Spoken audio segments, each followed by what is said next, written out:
Yo, what's up, guys? I got a couple of new League viewers on YouTube and Twitch. See a lot of first-time chatters on Twitch, and one of them asked me, would you be so kind as to explain Warcraft 3, which is a more of an unfamiliar game to them, in League terms? And amicable as I try to be, I said, yeah, sure. And then I realized I can't do that at all. I don't know how to explain things in League terms. I'm a complete League beginner. I have like, what, 6 games to my name. But then I thought, didn't Arnold Schwarzenegger say, quit whining and more energy? So I think, okay, let's try it anyway. So Warcraft 3 is an RTS where the goal is to destroy all of the opponent's buildings. Once you destroy every single building an opponent has, you are awarded victory. But just like in League of Legends, it is not uncommon, in fact it is in Warcraft 3 much more common, to tap out and essentially forfeit, though you can do so before the 15-minute mark. Saying GG and leaving, or just leaving, is the standard way of conceding defeat, and for the opponent to claim victory. Now, how do you make someone concede the game? Well, by putting them in a position where victory becomes impossible. It's kind of like Sun Tzu's Art of War. A smart commander does not go to war to try and win. He first makes it impossible for the opponent to do so. Gonna write that one down in our little book of tricks. So how do you subjugate adversaries? Well, Warcraft 3 features a couple of different advantages you can claim in the game. You've got worker producing structures like the Great Hall, everyone starts with one. And workers, they gather 2 types of resources, gold and wood. Then you've got hero producing structures like the Altar of Storms, and you can have up to 3 heroes in any game, though you can choose to go for fewer of them in order to channel more power into a single hero. You make them your hyper carry, if you will, your ADC. This is the Blade Master. He's kind of like, and I'm leaning heavily on chat here with one eye on chat. Blade Master is kind of like, what's that Asian name? There's one hero with an Asian name that I played before. He's like Master Yi. Let's say Blade is like Master Yi. Alright. So Blade is a melee carry that you want to put a lot of stats on in order to make him stronger. And he's a common starting hero, but he usually likes to be supported by a healer. 4 years have passed already. That was so quick. Thank you, dude. Appreciate it, 40. So you've got up to 3 heroes, but you can choose to go for fewer. Then you've got unit producing structures. And there's 4 different races that you can play with. They are asymmetrically balanced, just like different heroes, different champions in League of Legends. There's the barracks for unit producing structure, which makes your staple units standard melee unit without abilities to grunt. You've got the headhunter, which is a standard ranged unit without abilities. And then you've got the Demolisher, which is a long-range siege weaponry that's mostly designed to break apart defensive enemy structures. Then you've got the Bestiary, that has utility and counter units that are designed to counter enemy air. They're designed to counter enemy mobility, etc. Then you've got the Tauren Totem, where you've got 2 cows can be made, the Walker and the Tauren.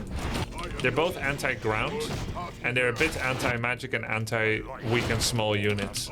They come out pretty late, and they're kind of the specialist tech tree. And the 4th unit producing structure that Orc can make is the Spirit Lodge, where you can make all kinds of spellcasters. In between fighting your opponent, there's other things you can do. There are creep camps all over the map, just like in League of Legends. However, they do not respawn, unlike in League. You can only take them once, so essentially every little circle on the map, green, orange or red, they indicate the power of the creep camps, red being hardest and green being easiest. All of them are part of a zero-sum game, which means that, yeah, if you take them, your opponent does not take them. So you're kind of divvying up the map, trying to get more than your fair share of the pie. Just like when you have 3 brothers, it's a birthday party and only 1 pie has been ordered. I'm gonna make a Bestiary and a Tauren Totem, and I'm gonna go for second hero, Tauren Chieftain.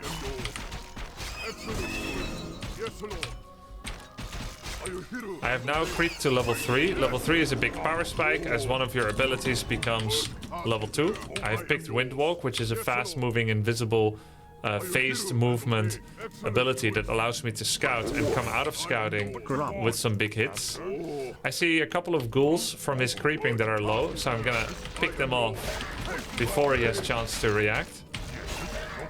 2 ghouls is enough for me for now. I don't want to overdo it. I use a speed scroll, which is a 70 gold consumable to get out of his base again. I'm sending my grunts home. And my grunts are now going to creep up my second hero, which is a Tauren Chieftain who has War Stamp and Endurance Aura. And the grunts are going to help the TC creep. And I think I actually found out where he is. My tier 2 buildings have finished, so I'm going to make some supporting units.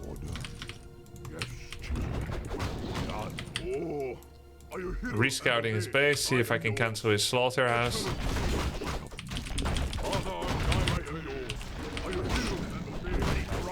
And my goal now is to expand, which is a second base essentially, so that I can gain the advantage of extra gold income.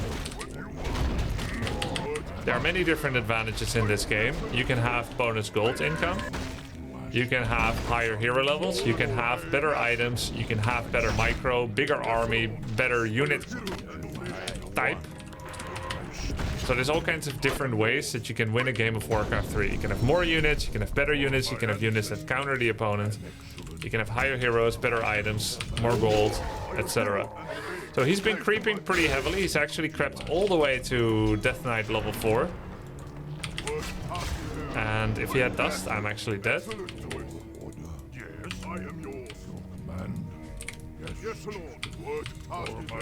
Gonna give 1 ring of protection to the Tauren Chieftain. Then I'm gonna get invulnerability potion. So what I'm doing now essentially, I am defending my expansion.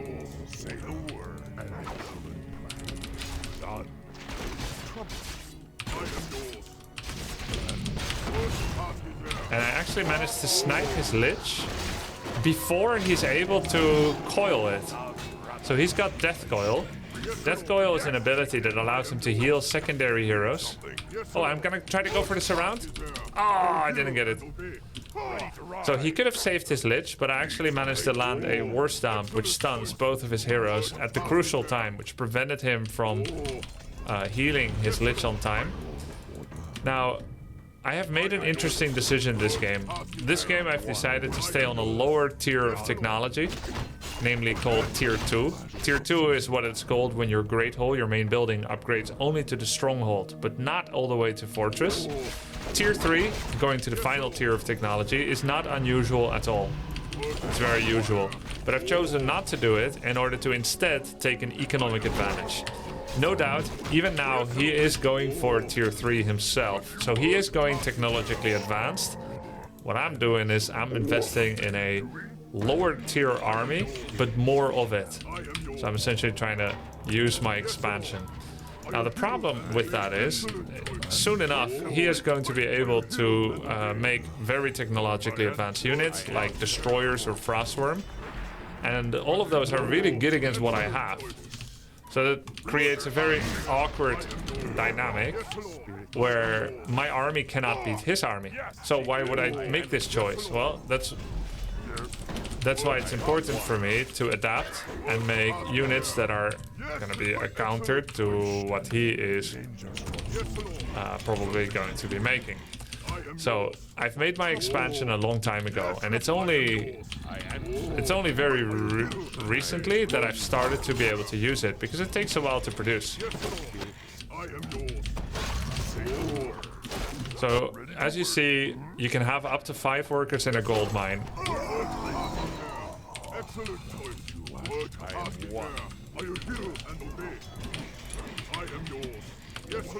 You can have up to 5 workers in a gold mine, and I'm only just now reaching that. So I'm gonna buy a heal scroll. I'm gonna bring my army closer to where he is on the map. And the weird thing is, I'm only just starting to mine extra, so why would I want to fight now? I haven't benefited, but I need to at least posture for fighting to create the opportunity to defend.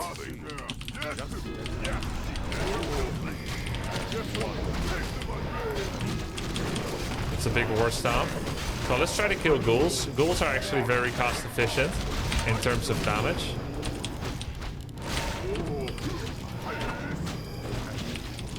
Now we're during fights, it's very important to keep producing.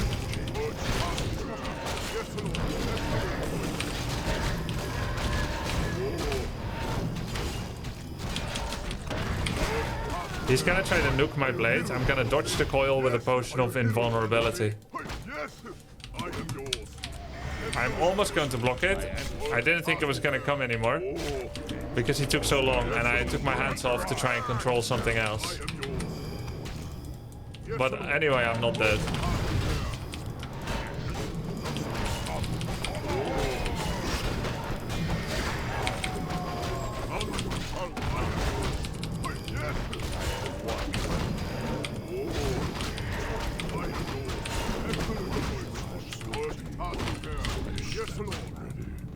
Body block with the grunt so I can get the war stomp off. Nope.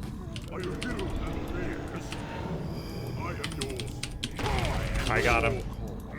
You're under arrest.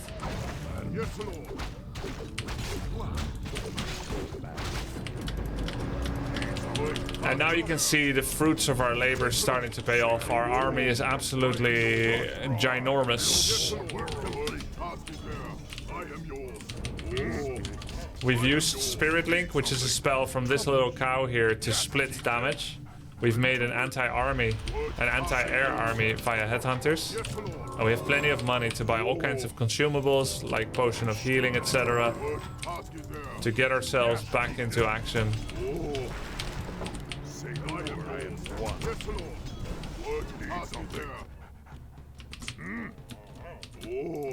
And now all we need to do is buy up items. I do notice that there's a couple of really useful upgrades that I don't have, like brute strength upgrades my grunts, which I still have 3 of, which is decent value. And there's also troll regeneration, which gives bonus health per second on all these ranged little spear throwers.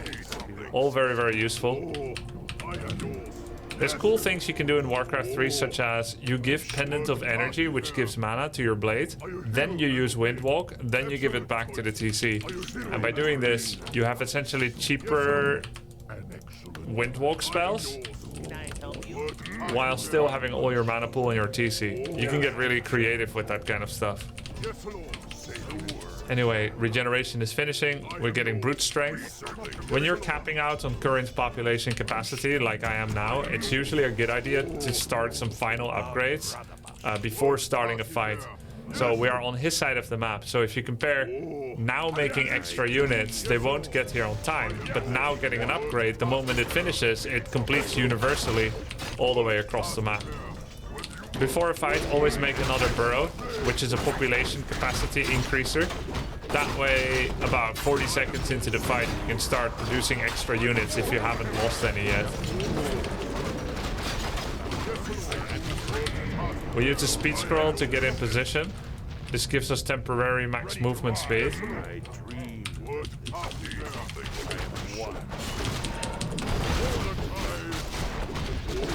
And that's a snipe glitch. And that's a GG. We have double heal scroll. Heal scroll has no unit cap. So as you can see, bam, everyone gets healing. Heal scroll has a lot of synergy with Spirit Link. All units with Spirit Link will live together by distributing 50% of the damage that they do take across other Spirit Link units. So by heal scroll giving 150 health to all friendly non-mechanical units nearby, spreading that damage, instead of one unit getting nuked, they all take damage, and then that adds a lot of value to the purchasing cost of the heal scroll. GG.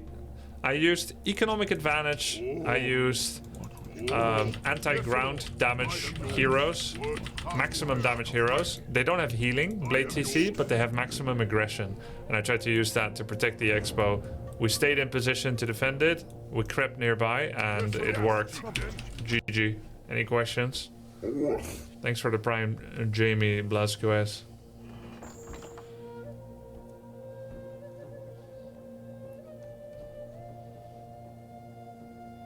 Are we doing economics here? Thought we were trying to play some video games. Warcraft 3 has a lot of detailed economics, also because of the upkeep system, which I haven't even gotten into yet. How do you get your units to surround another unit? Yeah, I'll show you. Let me start Warcraft 3 and show you how surrounding works in Warcraft 3. Warcraft 3 is the perfect mixture of old engine, allowing for cool micro moves, but new enough engine that it doesn't feel super big of a hurdle to try and make your units do what you want them to do. StarCraft 1 famously has dragoons that try to, let's say, they try to go up a bridge, up a cliff, and it doesn't work. Can I just play offline? Can I just play offline? I can't even play offline. Blizzard, please. BNet is down, I know, but why can't I play offline? Why do I need to go through the launcher? The button play offline was there, but it's grayed out. There's literally a button play offline, but it won't let me authenticate past it to actually click the button. Because F you, that's why. Thanks, Microsoft. Alright, let me see if I can launch Warcraft 3 via the via my installation file. Direct from the folder. Don't think so. It's not working either.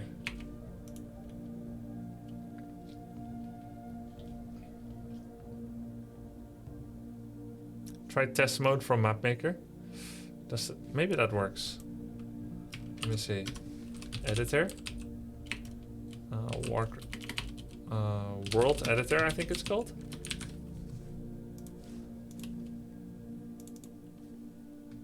This can be very loud, so be careful, guys.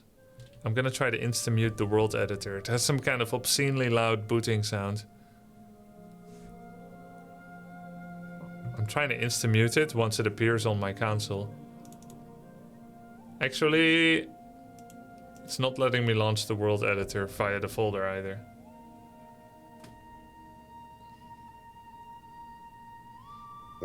Yo, thanks, Cyanide. Warcraft 3 good to catch the live stream. How's the games been, mate? Oh, open a replay from folder. That may work actually. Yeah, games have been good, dude. I think that may actually work, opening a replay.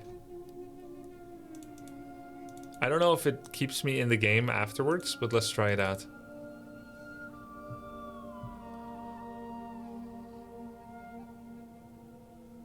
Okay, we are now in a replay. And then if I quit the mission... Hey! Omi GNTV. Alright, alright, alright. High five. Okay. So, the question was, how does one surround? And I was praising the Warcraft 3 engine. And now I shall show how it looks like. How it works. Enter a player name. Timmy. Alright. You're gonna see a little bit of cheating. Something you're doing? The only way I've ever cheated. Yes. What do you want? Work complete. Work complete. Can't build better. Work complete. Work complete. Work complete. Work complete. Work complete. Work complete. Still ready to ride. Average AI base. Ready to ride. Ready to ride. Okay, so how does surrounding work in Warcraft 3? So first, I would like to tell you how the pathing works. If a hero is given the command to walk, if this hero is given the command to walk here, what the game does under the hood is it walks up to it gives a hidden command that says go here. Once you get here, then go here, then here, then here, then here, then here. Oh, no problem. And I will show how that works now. Excellent choice. Of course, this is not blocked off. Let's try again. Are you hero and obey? Tries to get there. Can't. What an idiot. Just walk around. Yes. Alright, let's try again. I assure you, it knows how to figure this out. Excellent choice. Please. Wait. It's walled off, that's why. Okay, let's try again. Surely he can get around now. Alright, let's see. Are you hero and Pathfinding is working okay in this game, guys, I promise.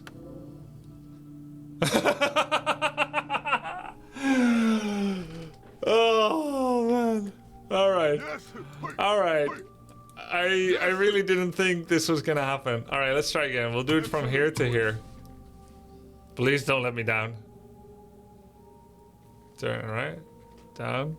Down. And zip. Alright, I'm actually surprised how badly he was able to do that. and obey?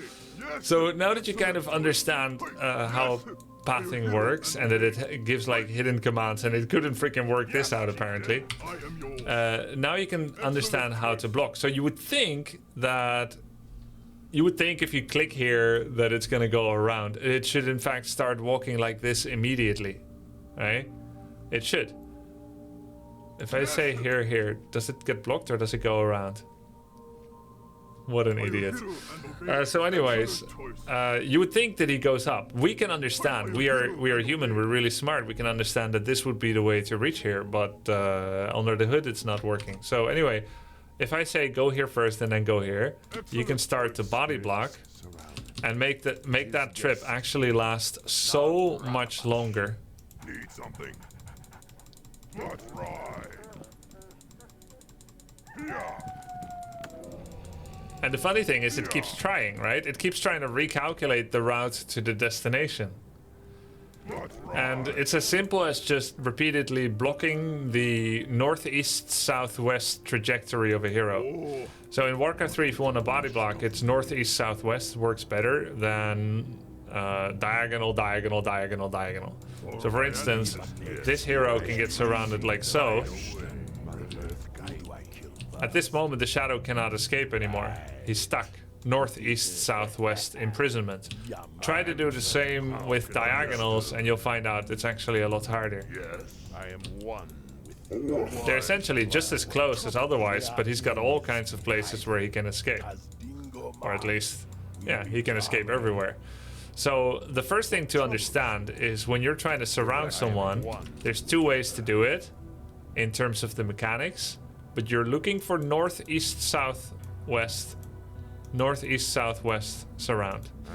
So one method is to kind of arrange your units in that kind of plus sign, directly. and then to try and walk past the unit you're trying to surround, like so that you already have a kind of loose surround set up. Then you use the move command. Order your unit to move to the target area while ignoring enemy units and attacks. Issuing a move order onto a target unit will cause your unit to follow the target using move orders. Follow, interesting. So let's see how that looks like. Something you do. I move click on this raider. As you see, the peon is not only facing the raider, but he also came slightly nearer. If I acquire move onto the raider from further, Happy to. he will also follow, but he actually maintains a respectful distance. Say the word. He will follow the raider when the raider starts moving, but he follows a certain distance. I don't know why it was designed that way, but I think it probably feels more natural that follow is at the distance. I think it makes for better pathing. I think it makes for better gameplay. We don't need to understand the why. All we need to understand is that it keeps about 300 range, maybe 200. What happens if we give a second subsequent move command? Happy to. He's still following, but he gets significantly closer, almost uncomfortably so. Another movement command, and he has us asking if we want to hear about our Lord and Savior, Jesus Christ. And the final move command does nothing at all. So it takes about 3 move commands by a following unit to keep doing the same thing essentially, but do so from closer. So how uncomfortably close can we get with people? So we take these 4 units again that are surrounding the shadow. If you remember, all I did is I moved past the shadow and hit S. Then if I do 1 movement command, they move closer. And then if I press H, order your unit to stand where they are and attack units that are within range. When on hold position, your units will not chase down other enemy units that run away, nor move to engage enemy ranged attackers. The H is an important final move so that you don't mess things up. Now, what you saw me do is you saw me move loosely past the shadow, and then I hit 1 move command. And then I pressed H. The shadow is now super stuck. He barely has any movement speed. This is essentially surrounds in Warcraft 3 in a nutshell. If the formation is looser, I will have to give more than 1 move command. 1, 2, 3. H. So it's anywhere from 1 to 3 move commands that you give to succeed a surround in Warcraft 3. And it helps if you start with the northeast-southwest trajectory. How this looks like when a unit is moving is a little different. It gets harder. But we can try nonetheless. That's a fail. We try to rearrange. For the horde. Understood. And now it gets really hard because the formation is broken up. We're not east-southwest anymore, but we got it regardless. It is harder when they move, but we got it, right? Here's how people mess it up, for instance. If you move command on the shadow again and again, it's fine, they stay. But if you accidentally click the wrong unit, they will follow the shaman that's underneath. And that breaks open the surround. So when it gets hectic and you're like trying to click on the shadow and you suddenly click on your own, you've messed things up. So you could get the surround. Understood. Direct me. Understood. And then you could lose it because you move commanded on your own unit and you start doing this. That's why I always like to end with an H, which is a very clear different thing than the M. Once you see, oh, I've got it, you H to keep it. You hold it. Right? There is another way to surround. You can war stomp someone first so that they get stunned. Doesn't work on my own unit, of course. And then you can do this. Yes, Lord Chief. A wise plan. You're essentially giving 4 separate movement commands to surround someone and then adjust as needed. And then there's other cool things you can do, like if this bottom unit is dying, you can bring in a new unit, move him next to it, shift left click the unit that's dying, and keep interspersing H click while doing gentle commands to move to the right. And then move him away. And then if you do things right, the surround is kept, right? So now we have a surround. He's stuck. Just as I say the word. Just as I foresaw. Need something. And now he's still surrounded. He's still stuck, right? So that's like little tricks you can do when a unit is about to die. You get really close, and then you do this. You can either move them together or you can move them separately. Say the word. Yes, And you press hold again. So those are some of the ways that you can surround and use the pathing in Warcraft 3. And this has given Warcraft 3 much of its long-lasting life because there's real skill expression in body blocks, surrounds, and then there's anti-surrounds, which is also really cool. Say for instance, this shadow is attempted to be surrounded by a rather large army. All of these are trying to surround the shadow, right? So you're coming in, but then this raider here is meant to anti-surround. So you keep your own raider to your own right like this to give yourself essentially the eastern path of escape. Right, so someone comes in and is trying to surround you, and then you're like, no, I'm gonna use this raider to escape, like that. A lot of cool micro tricks, and that's just part of the reason I love Warcraft 3. GG. Sub to the grub.